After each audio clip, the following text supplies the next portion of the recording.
Every time I tried to cook, my husband's parent pushed me aside, saying, "You'll never be good enough for my child." My husband shrugged and said, "It's just how things are." I smiled, took off my apron, and said, "Good, because this is the last meal you'll ever make in my kitchen." Their jaw dropped as security walked in. I never thought I'd be sharing this, but here goes. My name's Sarah, and I'm 32. I live in Arlington, Virginia, with my husband, David, who's 35. We've been married for 3 years. David's parents, Margaret and Richard, have been a constant presence in our lives since day one. They live about 20 minutes away in McLean. When David and I first moved into our home, I was excited to make it our own. Cooking has always been a passion of mine, and I looked forward to preparing meals for us. But every time I tried, Margaret would show up unannounced. She'd make her way into the kitchen, glance at what I was doing, and say, "Oh, let me handle this. You don't want David eating that." Then she'd take over, leaving me standing there, feeling useless. Richard wasn't much better. He'd sit in the living room, barely acknowledging me, and when he did, it was usually to agree with Margaret. David would just shrug and say, "It's just how they are." I tried to talk to him about it, but he didn't see the problem. This went on for months. Every time I tried to cook, Margaret would intervene. She'd criticize my methods, tell me I was doing it wrong, and insist on doing it herself. I felt like a guest in my own home. One evening, I decided to make a special dinner for David and me. I spent hours preparing his favorite dishes. Just as I was setting the table, the doorbell rang. It was Margaret and Richard. They walked in without waiting for an invitation. Margaret saw the table and said, "Oh, you're cooking. Let me take over. You don't want to mess this up." I looked at David, hoping he'd say something, but he just shrugged. That was the last straw. I took off my apron, placed it on the counter, and said, "Good, because this is the last meal you'll ever make in my kitchen." Margaret's eyes widened. "Excuse me," she said. I walked to the living room and called the security company we had recently hired. 2 uniformed officers arrived within minutes. Margaret and Richard were still standing in the kitchen, looking shocked. "Please escort Mr. and Mrs. Thompson out," I said. "They are no longer welcome here without an invitation." The officers nodded and approached them. Margaret turned to David and said, "Are you going to let her do this?" David looked at me, then at his parents, and said, "I think it's best if you leave." Margaret and Richard left, and I felt a weight lift off my shoulders. After they were gone, David and I had a long talk. He finally understood how much their behavior had been affecting me. We agreed to set boundaries with his parents and to stand together as a team. It wasn't easy, but it was necessary for our marriage. Since then, Margaret and Richard have respected our boundaries. They no longer show up unannounced, and when they do visit, they don't interfere in the kitchen. David has been more supportive, and our relationship has grown stronger. It took a dramatic action to get there, but it was worth it. It had been about a month since the incident, and things were calmer. Or at least, that's what I told myself. David was more attentive. He'd help clean up after meals, thanked me when I cooked, and even defended me once when his mom called to check in. That alone felt like a miracle. But here's where things started getting weird. One Saturday morning, David went out for his usual jog. I stayed in bed a little longer, finally getting up around 9 to make some coffee. I opened the blinds and noticed a car parked across the street. It was familiar. Silver Lexus. Margaret's. I blinked. No one was inside. Weird, I thought. I called David. No answer. I didn't want to panic. I kept myself busy, but every so often I peeked out the window. The car didn't move. Hours passed. Then around 1 p.m., the car was gone. That night, I asked David if he'd spoken to his parents. "Nope," he said casually. "Why?" "Nothing. Just thought I saw your mom's car outside earlier." He stopped chewing for half a second, then kept eating. "No idea," he said. "Maybe she was in the neighborhood." But something about the way he said it didn't sit right. 2 days later, I found out from a neighbor, Mrs. Henley, 3 doors down, that she saw that blonde woman with the tight curls snooping around our backyard Sunday afternoon. She was holding a Tupperware, she said with a little laugh. I figured you were home. I was not. And I certainly didn't invite Margaret into my backyard. I asked David again that night. This time, more directly. Was your mom here Sunday? He hesitated. Then, she dropped off some stew. Why didn't you tell me? I knew you'd get upset. I stood there quiet. Not because I didn't have anything to say, because I had too much.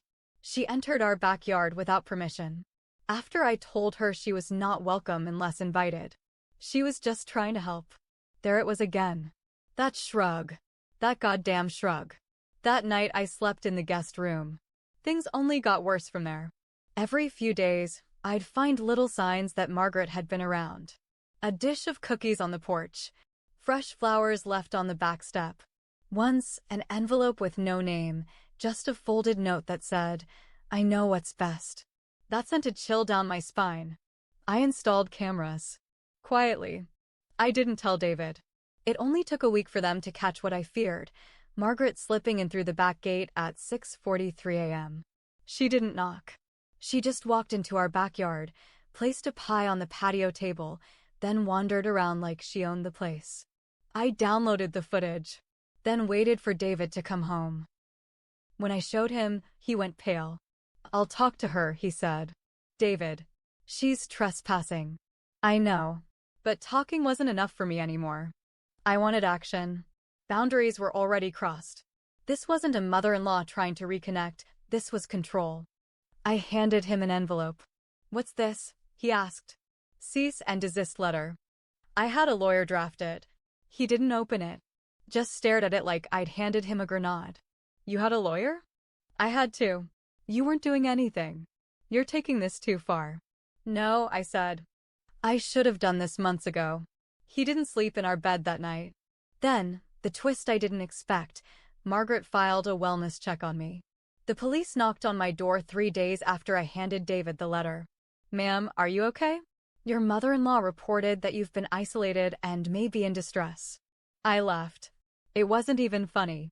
I invited the officer in, showed him the cameras, the footage, even the cease and desist letter. He left apologizing. But the damage was done. Margaret was trying to build a case. I wasn't crazy. She was setting me up. And David? He started sleeping at his parents' house. That's when I realized something big. He wasn't on the fence anymore. He'd picked a side. Not mine. So, David started sleeping at his parents' house. He claimed it was temporary. That things had escalated too fast. That everyone needs space. I didn't argue. I didn't beg. I just watched as the man I married slowly drifted toward the woman who once looked me dead in the eyes and said, "You'll never be good enough." But I wasn't sitting around doing nothing. While David was gone, I met with my lawyer again. Her name was Claire. Sharp. No nonsense. She looked at the wellness check report, the security footage, the voicemail Margaret had left 2 days earlier where she said, and I quote, "You don't belong in that house. I'll make sure everyone sees it." Claire raised her eyebrows and said, "Do you have a prenup?" I didn't. But David and I bought the house together. And I had receipts. Mortgage payments in my name. Utility bills. Renovation invoices. My money went into everything. Then she asked, "Did he ever change the locks on you?" "No," I said. "Good. If he tries, call me first.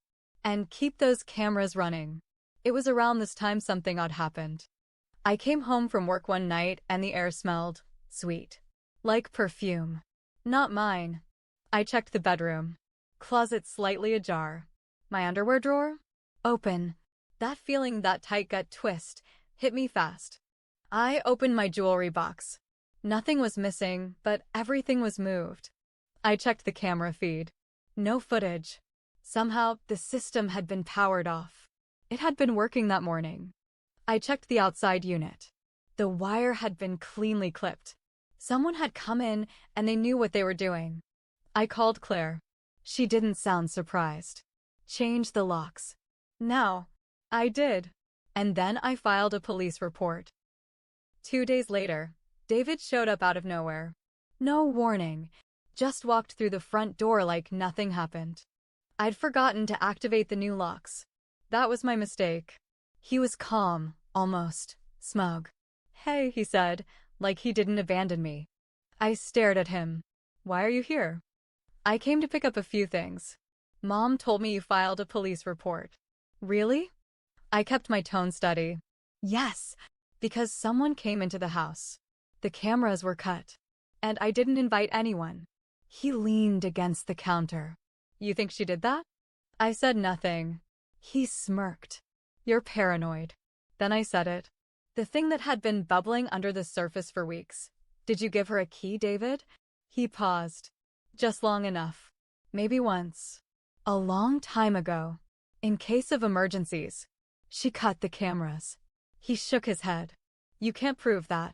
Then he picked up his gym bag and left. No apology. No concern. Just left. That night, I changed the locks again. Paid extra for an access log system. Every entry recorded, every door code unique. No keys this time. Just digital. Then the next bomb dropped. Claire called. Sarah. David filed a petition for temporary occupancy. I blinked. What? He wants to move back in, citing that the house is mutual marital property and he was unlawfully removed. I sat down. My heart was pounding. He's trying to force his way back in? Yes, and he has legal grounds to try. But she paused. You have something stronger. What? The footage. The police report. The wellness check. The lawyer notes. The pattern of harassment. We're going to flip this on them. And that's when I learned what protective occupancy meant. Claire filed an emergency petition claiming I was being harassed and intimidated by David's family, and that David had enabled it, making the house unsafe. She backed it with evidence, dates, timestamps. 3 days later, a judge signed the order. David was legally barred from returning to the property, temporarily. Margaret? Her name was on the no trespass order. I expected quiet. I was wrong. The next morning, my car tires were slashed. All 4. There were no cameras facing the street. That was on me. But something was tucked under my windshield. A single napkin. Lipstick kiss mark. Smelled like that same perfume. No words, just the kiss. And I swear to God, it matched the same color Margaret wore the night she ruined my first Thanksgiving dinner. The cops took another report. And now? Now I sleep with pepper spray on my nightstand. I don't know what Margaret and David are planning next. But something's coming. I can feel it. After the tires were slashed, I started keeping a notebook. I wrote everything down. Dates, times, anything suspicious. I became my own detective. I wasn't just documenting things for the cops or my lawyer anymore. I needed it for me, proof that I wasn't crazy. Margaret stopped leaving gifts. No more notes. No more lipstick kisses. But she wasn't gone. I knew it. Sometimes I'd hear her voice late at night, just outside the window. Low. Muttering. Once, I turned on the porch light and found a scarf of hers tied to the railing. Like she was marking territory. David, meanwhile, went quiet. No calls. No texts. I knew it was on purpose. Claire called me one morning and said he filed for divorce. I didn't cry. She kept talking, explaining the terms, what we could do, what we couldn't, but my ears started ringing. He was really doing it. He was trying to erase me. The man who stood next to me and promised forever had joined his mother in trying to take me down. And now he wanted to start over. Probably with Margaret sitting on his shoulder like some evil puppet master. But here's the thing, I was ready. I'd already moved the money from our joint account into a separate one when he stopped sleeping at the house. Legal. Documented. Half of it was mine. I filed a counterpetition with Claire's help, claiming emotional abuse and harassment by proxy. The paper trail was strong. Too strong to ignore. And then, I did something big. Petty? Maybe. But satisfying? Oh, yes. See, Margaret was a board member of the HOA in her neighborhood. She was proud of it. She loved control. Loved rules. But the kicker? She wasn't following them. I knew because I hired a private investigator. Nothing crazy, just someone to monitor when and how she ran her little kingdom. He found violations. Lots. Turns out Margaret had built an unapproved patio extension. Illegal. She also had an unlicensed Airbnb running out of their guest house, something she swore publicly she would never allow in her neighborhood.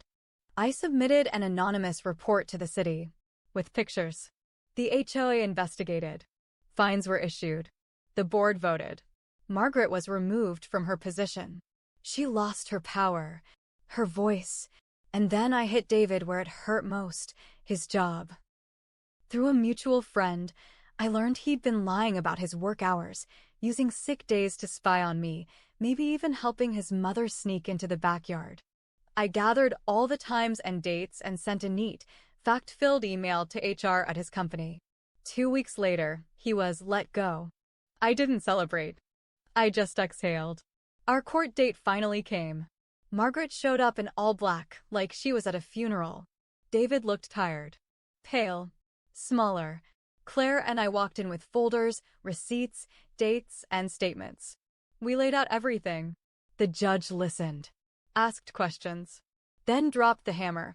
I was granted sole ownership of the house. Margaret was issued a permanent restraining order. David walked away with a small settlement and a warning from the court to take accountability for the role you played in enabling the events described here. He didn't look at me as we left. And honestly, I didn't care. 3 months later, the divorce was final.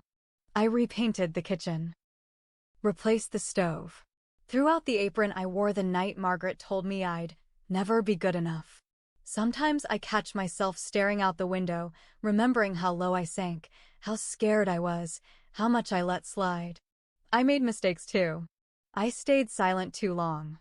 I waited for someone else to defend me when I should have defended myself from day one. But I learned. And I fought. And in the end, I got the one thing they swore I'd never have: peace.